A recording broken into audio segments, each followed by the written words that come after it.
ऐसे नहीं बोलेंगे, ऐसे नहीं बोलेंगे कि x का वैल्यू 3 मिला। x का वैल्यू हम क्या बोलेंगे, 3 एंड 3 मिला, मतलब कि एक बार 3 नहीं, हमें दो रूट्स मिले हैं। ठीक है, हाँ वो दोनों रूट्स इक्वल है। अगर मैं बोलूँ x के कितने वैल्यूज मिले तो तुम बोलोगे 2, और मैं बोलूँगा 2 और तुम बोलोगे 2, बट वो दोनों इक्वल है। एक रूट नहीं बोलोगे, एक रूट बोलोगे गलत हो जाएगा। x के दो रूट्स मिले हैं, बिकॉज दुनिया के किसी भी क्वाड्रेटिक इक्वेशन के दो रूट्स होते हैं, चाहे वो कैसा भी क्वाड्रेटिक इक्वेशन हो। अगर x पे पावर 2 है तो उसके दो रूट्स आएंगे ही आएंगे, इस बात की गारंटी है। ठीक है, तो आप कैसे बोलोगे, हमें दो रूट्स मिले। ठीक है, क्या बोलोगे, दो रूट्स मिले, बट वो दोनों रूट्स इक्वल मिले। तो ये दो रूट्स आ गए x के।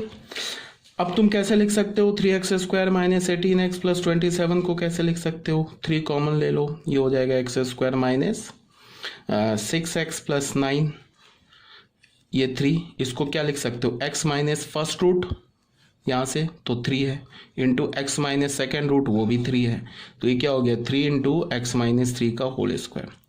ठीक है, तो यहाँ तक मेरा कहने का क्या मतलब है कि अगर किसी भी क्वाड्रेटिक एक्सप्रेशन हो, अगर उसके रूट्स जो है ना, रूट्स, वो अगर उसके रूट्स की जगह तुम बोलो कि उसके जो डिस्क्रिमिनेंट है ना, डिस्क्रिमिनेंट, वो अगर हमारा ग्रेटर देन 0 मिल जाए तो फिर क्या होगा, roots are real and distinct. अगर डिस्क्रिमिनेंट इक्वल्स टू 0 मिल जाए तो हम क्या बोलेंगे, रूट्स आर इक्वल।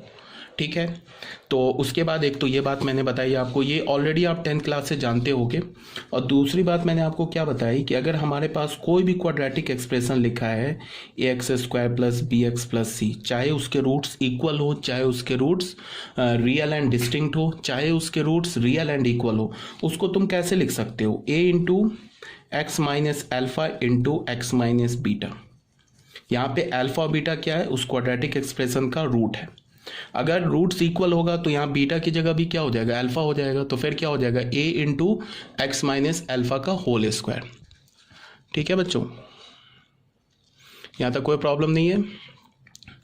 तो ये बात तो ऑलरेडी आप जानते हो। ठीक है, अब आ जाते हैं थर्ड पॉइंट पर। थर्ड पॉइंट क्या है, इसको थोड़ा ध्यान से देखो। fx हमारे पास क्या है, ax² plus bx plus c। अब अगर तुमने, ये भी फिर क्वाड्रेटिक एक्सप्रेशन है, ठीक है, अगर तुमने d कैलकुलेट किया तो d हमें क्या मिल गया, b² माइनस 4ac। अगर ये लेस देन 0 आ गया तो यहां से हमें क्या पता चलेगा, roots are imaginary, roots are imaginary. Root जो होगा क्या होगा, इमेजिनरी होगा। इमेजिनरी जो रूट्स होता है वो रूट्स होता है, ऐसा नहीं बोलोगे रूट्स डज नॉट एग्जिस्ट। बात समझो, रूट्स डज नॉट एग्जिस्ट आप 10th क्लास तक बोलोगे तो चलेगा। क्यों चलेगा, बिकॉज हम लोग क्या बोलते हैं, इमेजिनरी नंबर को अप टू 10th क्लास तक क्या बोलते हैं कि इमेजिनरी नंबर एग्जिस्ट नहीं करता है, ये 10th क्लास तक बोलते हैं। बट 11th क्लास में क्या है कि तुम इमेजिनरी नंबर पढ़ोगे, इमेजिनरी नंबर एग्जिस्ट करता है। इमेजिनरी नंबर पे एक पूरा चैप्टर है, कॉम्प्लेक्स नंबर, उस पे हम पूरे चैप्टर में हम इमेजिनरी नंबर्स पढ़ेंगे। ठीक है, तो आप ऐसे नहीं बोलोगे roots does not exist. Roots does not exist बोलोगे फिर वो गलत हो जाएगा। आप बोलोगे कि real roots does not exist. Real root exist नहीं करता है, हाँ बट रूट तो एग्जिस्ट करता है। रूट भले ही इमेजिनरी हो बट इमेजिनरी नंबर भी नंबर ही होता है। Imaginary number is well defined, वो वेल डिफाइंड नंबर है। तो आप बोलोगे real roots does not exist, या तो ये स्टेटमेंट सही होगा, या बोलोगे रूट्स ये क्या बोलोगे, real roots does not exist, या बोलोगे रूट्स आर इमेजिनरी। ये नहीं बोलोगे रूट्स डज नॉट एग्जिस्ट, इसका कोई मतलब नहीं होता है। तो ये बात आ गई समझ में। तो यहाँ ये मैंने बोला आपको।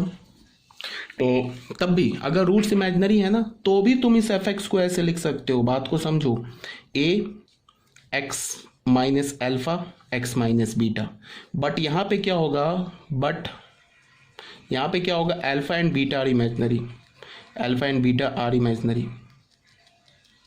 अल्फा बीटा क्या हो जाएगा, इमेजिनरी नंबर्स हो जाएगा। बट लिख सकते हो तुम, fx है ना, ये जो हमारे पास ax² plus bx plus c, इसको भी तुम सेम फॉर्मेट में यहाँ पे लिख सकते हो। ये तो बताया कि ये जो लिखा है ना, it is true for all quadratic expression, चाहे वो उसका डिस्क्रिमिनेंट ग्रेटर देन 0 हो, चाहे उसका डिस्क्रिमिनेंट लेस देन 0 हो, चाहे उसका डिस्क्रिमिनेंट इक्वल्स टू 0 हो, ये सारे क्वाड्रेटिक एक्सप्रेशन के लिए वैलिड है। ठीक है, हाँ बट इस केस में क्या होगा, alpha and beta are imaginary. ठीक है, ये बात आ गई समझ में। अब यहाँ तक तो तुम जानते होगे 10th क्लास तक, ये जो भी मैंने आपको बात बताई ना, इस कोई नई बात नहीं बताई, ये आप 10th क्लास में जानते होगे। अब नई बात क्या मैं सिखाना चाह रहा हूँ उसको देखो। मान लो हमारे पास ऐसे लिखा है ax² plus bx plus c, ये हमारे पास एक fx क्वाड्रेटिक एक्सप्रेशन दे रखा है। बात को है ना बिल्कुल ध्यान से सुनो क्या बोला जा रहा है। हमारे पास एक क्वाड्रेटिक एक्सप्रेशन दे रखा है ax² plus bx plus c, ठीक है। अब अगर मैं इस क्वाड्रेटिक एक्सप्रेशन पे इनइक्वालिटी अप्लाई कर दूं, इनइक्वालिटी अप्लाई करने का क्या मतलब है, ऐसे देखो, मैं इसको ना एक मिनट,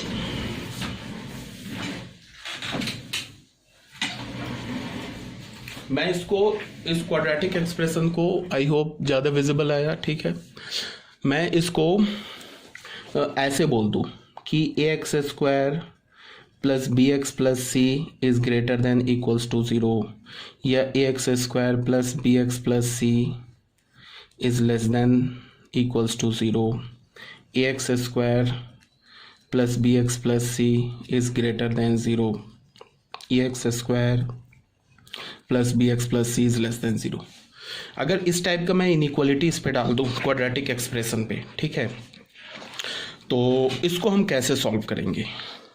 तो मेरी बात को सुनो ध्यान से, यहाँ पे मैं कुछ पॉइंट्स बता रहा हूँ जिसे आपको याद रखना है अभी for time being without any proof.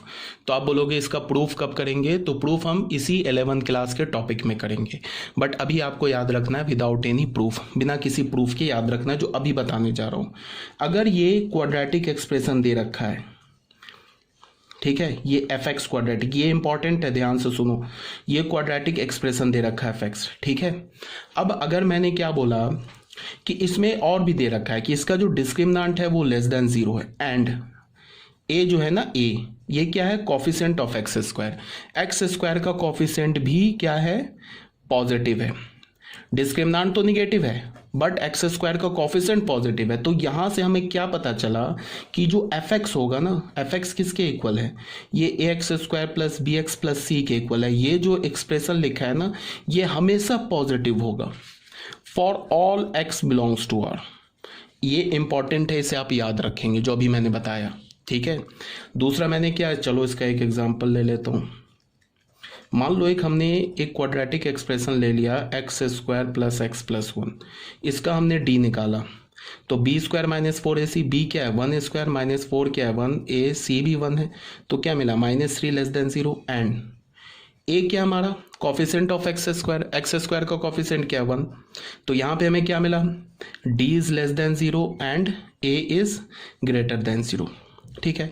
तो इससे हमें क्या पता चला कि तुम ये जो fx एक्सप्रेशन लिखा है ना, quadratic expression fx is equal to x² plus x plus 1, ठीक है, इसमें तुम x की जगह दुनिया का कोई भी रियल नंबर डालो, एनी रियल नंबर, ये जो पूरा fx है ना, ये जो पूरा एक्सप्रेशन है, ठीक है, ये हमेशा पॉजिटिव आएगा, 0 के भी इक्वल नहीं होगा, हमेशा पॉजिटिव आएगा। चलो एक दो एग्जांपल्स लेके एक दो x का वैल्यू रख के देख लेते हैं। देखो x का वैल्यू अगर तुम 0 लोगे तो क्या हमें मिलेगा, 0² प्लस 0 प्लस 1, तो पूरे वैल्यू क्या आ गया 1 इज क्या पॉजिटिव। x का वैल्यू अगर तुमने मान लो कोई निगेटिव रखा, x का वैल्यू तुमने -2 रखा, यहाँ लिख के दिखा रहा हूँ, हमारे पास क्या है, हमने क्या बोला कि fx हमारे पास क्या गिवन है, x² प्लस x प्लस 1 है, इसका d क्या है हमारा लेस देन 0 एंड क्या हमारा a क्या है ग्रेटर देन 0। तो मैंने क्या बोला कि ये जो एक्सप्रेशन है ये क्या होगा, पॉजिटिव होगा सारे रियल नंबर्स के लिए, ठीक है, चाहे कोई भी रियल नंबर हो, कोई भी एक दो रख के देख लेते हैं। f0 निकालते हैं, x की जगह 0 डाला तो 0² प्लस 0 प्लस 1 ग्रेटर देन 0, -1 पे देख लेते हैं तो क्या होगा, -1 का स्क्वायर प्लस -1 प्लस 1, ये क्या हो जाएगा 1 1 - 1 0, तो ये 1 अगेन 1 इज ग्रेटर देन 0। कोई भी रियल नंबर ले लो, 2/3 ले लो तो क्या हो जाएगा 2/3 का स्क्वायर, या -2/3 ले लो तो -2/3 का स्क्वायर प्लस ऑफ यहाँ -2/3 प्लस 1, तो ये क्या हो गया बताओ 4/9 -2/3 प्लस 1। मैं बोल रहा हूँ कि ये वैल्यू पॉजिटिव ही आएगा, ठीक है। एलसीएम ले लेंगे तो 9 हो जाएगा, ये हो जाएगा 4 - 6 प्लस 9, ये क्या हो गया 13 - 6/9, क्या होता है 7/9 अगेन पॉजिटिव। समझ रहे हो बात को? तो मैंने क्या बोला, मैंने बोला कि अगर हमारे पास, यहाँ पे मैंने क्या बताया कि अगर हमारे पास कोई क्वाड्रेटिक एक्सप्रेशन गिवन है और उसका डिस्क्रिमिनेंट लेस देन 0 है और उसमें एक्स स्क्वायर का कोफिशिएंट अगर पॉजिटिव है, तो ये जो क्वाड्रेटिक एक्सप्रेशन है ना हमेशा पॉजिटिव होगा सारे एक्स के लिए, चाहे वो एक्स कोई भी रख लो। ठीक है, ये बात तुम्हें याद रखना है, ये इंपॉर्टेंट है। सेकेंड पॉइंट क्या बता रहा हूँ मैं कि अगर हमारे पास कोई क्वाड्रेटिक एक्सप्रेशन एफ एक्स दे रखा है, A X square plus B X plus C दे रखा है, इसमें तुमने डी कैलकुलेट किया बी स्क्वायर माइनस 4ac, ये निगेटिव आ गया, एंड ए का वैल्यू क्या हो गया, ए जो है सॉरी ये भी लेस देन 0 आ गया। तो यहाँ से हमें क्या पता चला कि ये जो एफ एक्स है ना, एफ एक्स किसके इक्वल है, A X square plus B X plus C के इक्वल है, ये लेस देन 0 होगा for all x belongs to R. इसका मतलब क्या है कि अगर हमारे पास कोई क्वाड्रेटिक एक्सप्रेशन है, अगर उसका डिस्क्रिमिनेंट निगेटिव है और एक्स स्क्वायर का कोफिशिएंट भी निगेटिव है, तो अब तुम कोई भी एक्स का वैल्यू चुन लो, वो जो पूरा क्वाड्रेटिक एक्सप्रेशन होगा वो निगेटिव वैल्यू देगा। ये मैं बता रहा हूँ, एनी रियल नंबर। जैसे एक दो एग्जांपल देख लो, हमने मान लो ऐसे ले लिया minus x square plus x minus 1, इसको हमने एफ एक्स बोल दिया। तो इसका डी कैलकुलेट किया, बी स्क्वायर, बी क्या 1 स्क्वायर माइनस 4, ए क्या हमारा ए माइनस 1, अच्छा इसको प्लस 1 ले लो, बी स्क्वायर माइनस 4, ए क्या हमारा माइनस 1, सी क्या हमारा 1, अच्छा इसको माइनस 1 ही रखो, सॉरी इसको माइनस 1 ही रखो। तो ये क्या हो जाएगा 1, ये माइनस माइनस प्लस, ये माइनस 4 हो जाएगा, क्या हो जाएगा माइनस 3 लेस देन 0। तो हमें डी क्या मिला, निगेटिव। ए क्या है, कोफिशिएंट ऑफ एक्स स्क्वायर का कोफिशिएंट किसके इक्वल है, -1 के इक्वल है। कैसा नंबर है, निगेटिव। तो यहाँ से हमें क्या मिला कि ये जो हमारे पास एक्सप्रेशन लिखा है ना, ये जो एक्सप्रेशन लिखा है, जो हमारे पास ये एफ एक्स एक्सप्रेशन लिखा है, किसके इक्वल लिखा है, minus x square plus x minus 1, ये जो एक्सप्रेशन लिखा है ना, ये लेस देन 0 होगा for all x belongs to R. चाहे कोई भी रियल नंबर उठा लो, ये वैल्यू हमेशा जो है ना, पूरा एक्सप्रेशन नेगेटिव वैल्यू ही प्रोड्यूस करेगा। एक दो एग्जाम्पल देख लेते हैं। मान लो एफ का वैल्यू तुमने 0 डाला, तो 0 डालोगे तो यहाँ भी 0 डालोगे, यहाँ भी 0 डालोगे, तो क्या हो जाएगा 0 प्लस 0 माइनस 1, क्या मिला -1 निगेटिव। एफ का वैल्यू अगर तुम 1 डालो तो यहाँ 1 डालोगे तो -1 plus 1 minus 1, again -1 less than 0।